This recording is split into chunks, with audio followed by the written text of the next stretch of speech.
ومقالة هرقيسة عاصمة سوماليلاند dhalinyaro badan ayaa halkan ka taxriibay oo isku dayay inay galaan Yurub iyo meelo kale iyagoo raadinaya nolol wanaagsan maxay tahay sababta ay u baxayaan maxayna tahay saameynta ay ku reebtay arrintaasi dadka ay ka tageen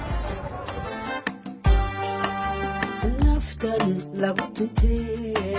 tacadiga qabtee la tahriibiyaan tala siinayaan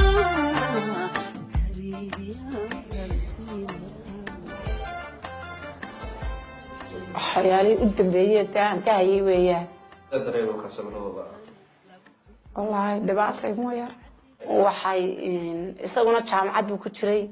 iyaduna jaamacad hargeysa halka ka shaqeeyaan ku waday inuu guursado doonayay isaga inaan ay barwadaagin buu markii doonay wuxuu islahaa de kulli inantaa doonto iyo de hooyada iyo reerkiina u shaqo tagtay saad darteed ayuu ku baxay wax adduun oo gurigooda yaalo loo dirayna mu jirin haddana dee hami waa ka kaxeeyay walaas fara badan baan dareemay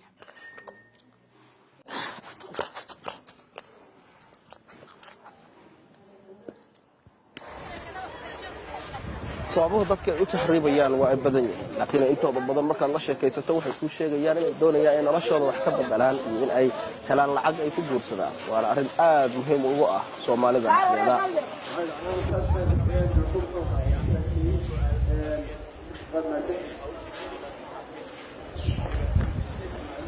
yaa raba mustaqbalka inteenan inuu guursado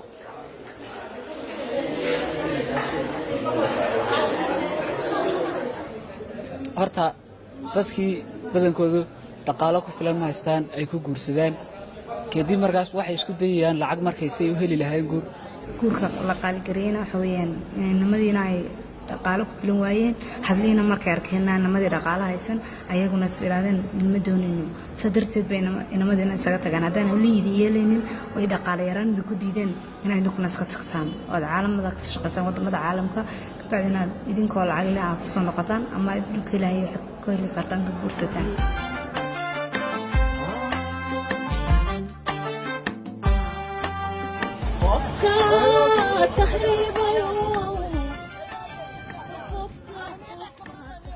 dhibaatada tahriibka ayaa ku badatay Soomaaliland taasi oo saameynaysa da'yarta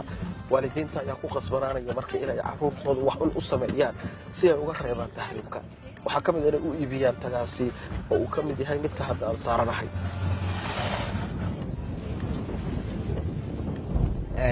gaarigan aan wato waxa lagu tilmaamaa hooyaha tahriibin run ahaantii marka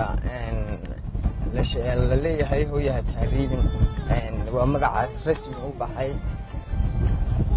aad baan ugu faraxsanahay inaan tahriibkii hadda ka hadhay kolley tuulaan waxaan oran lahaa shaqo abuur sameeya dadka baxa ee doonaya inay baxaan iska joogan oran lahaa